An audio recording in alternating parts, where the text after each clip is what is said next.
DYFI SFI Jirania Divisioni Luaji Mumbai Agotala City Center Buskango Thainai Koktuma Thumnai Shantunu Bhumikni Muito Claima Panda Klaijaka Tini September Tani Nechi Shalmari Chashala Muito Claima Panda Manjagika CITO Haste Kasko Manikde CPIM Shaltang Hankoni Tangfang Roton Dashkobi Kubuni Adongro গত 2017 সালে দায়িত্ব পালন করতে গিয়ে বিশেষ করে সাংবাদিকতা দায়িত্ব পালন করতে গিয়ে শান্তনু ভৌমিক নৃশংসভাবে খুন হন। জিরানিয়া মহকুমা এলাকায় আগের থেকেই ওখানে একটা রাস্তা রোকো আন্দোলন চলছিল। সাংবাদিকরা দায়িত্ব পালনে সেখানে যান, গিয়ে তাদের সেই সমস্ত আন্দোলনের চেহারা মানুষ জনসমক্ষে তুলে ধরে। এর থেকেই সাংবাদিকদের প্রতি তাদের একটা ক্ষুব্ধ মানসিকতা লক্ষ্য করে গেছে। যেই দিন শান্তনু ভৌমিক খুন হন তিনি মান্দাইতে সেই সাংবাদিকতার দায়িত্ব পালন করতে গিয়ে ওখানে রাস্তা রোকো চলছিল এবং কিছু আক্রমণের ঘটনা সংঘটিত হয়েছিল। এগুলি ছবি তুলতে গিয়ে তিনি নৃশংসভাবে খুন হন এবং এই খুনের ঘটনার সঙ্গে সঙ্গে রাজ্য সরকার, তৎকালীন রাজ্য সরকার তথা বামফ্রন্ট সরকার স্পেশাল ইনভেস্টিগেশন টিম উচ্চপদস্থ অফিসারদের দায়িত্বে গঠন করা হয়।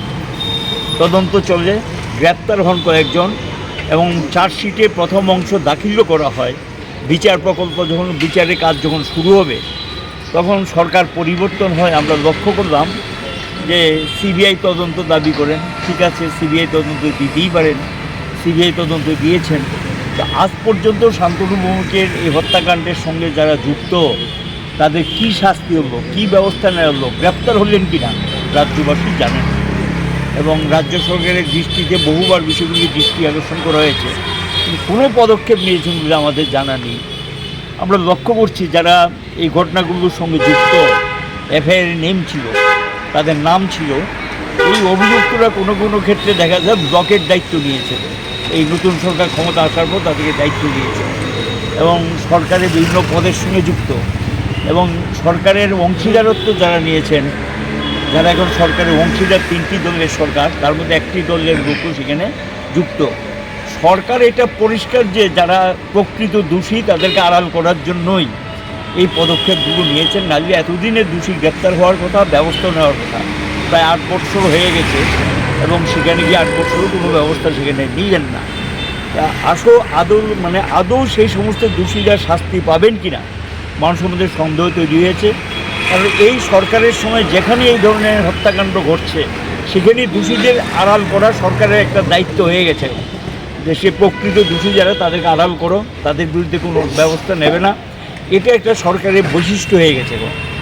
মানুষের মধ্যে স্বাভাবিক কারণে প্রশ্ন উঠেছে, সন্দেহ তৈরি হয়েছে আদৌ এই দোষীকে শাস্তি পাবে কিনা। এবং এই ধরনের একটা সাংবাদিকতা, অল্প বয়সে একটি তরুণ তাজা যুবক নৃশংসভাবে খুন দেন, সে আসামিটা গ্রেপ্তার হবে না এটা বলা যায়। আর উল্টো লক্ষ্য করছি, কয়েকদিন আগে একজন মন্ত্রী, এই যে সরকারি অংশ তিনি বলছেন যে এটা নাকি বামফ্রন্ট সরকারের ইয়ের জন্য, মানে বামপন্থীর বা সিপিএমের ভুলের জন্য এটা হয়েছে। সিপিএমের সঙ্গে সাংবাদিকের কী দায়িত্ব? তিনি একসময় ডিআইএফ করতেন, এসওআই করতেন, এলাকায় ভূমিকাও নিতেন, পরে তিনি সাংবাদিকতার কাজ বেছে নিয়েছেন। এটা ভালো করেই জানেন। তো এর থেকে বোঝা যায় মন্ত্রী কাকে আড়াল করছেন, দোষীদেরকে আড়াল করার জন্যই এখন এগুলো বলছেন। এই সমস্ত ঘটনা থেকে স্বাভাবিক যে সন্দেহ তো তৈরি হতে পারে, যেখানে এই ধরনের দায়িত্বহীনতা কথাবার্তা বলে, এটা মানুষের মধ্যে সন্দেহ দূর করার দায়িত্ব সরকারের। আমরা এখনও বলবো প্রকৃত দোষী যারা তাদেরকে ধরুক এবং দৃষ্টান্তমূলক শাস্তি দেওয়ার সমস্ত ব্যবস্থা নিক। নতুবা বলবো যে একটা রাজনৈতিক বদ উদ্দেশ্য নিয়ে এই দোষীদেরকে আড়াল করার জন্য এই সরকার এই কাজ করছে। কেন্দ্রও তারা, রাজ্যও তারা, ডাবল ইঞ্জিনের সরকার। সিবিআই তো এখন কেন্দ্রের হাতেই পরিচালিত এবং রাজ্য সরকারগুলো সময় সময় তাদের সঙ্গে কথাবার্তা বলেন। তো স্বাভাবিক কারণে এটা আমরা চাইব যে দোষী যারা চিহ্নিত হয়েছে তাদের বিরুদ্ধে যাতে ব্যবস্থা না হয় এবং তার পরিবার পরিজনদের কিছু আবার নিজের পক্ষ থেকে শোক সন্তপ্ত পরিবার মানুষটা কিন্তু ফিরিয়ে দেওয়া যাবে না।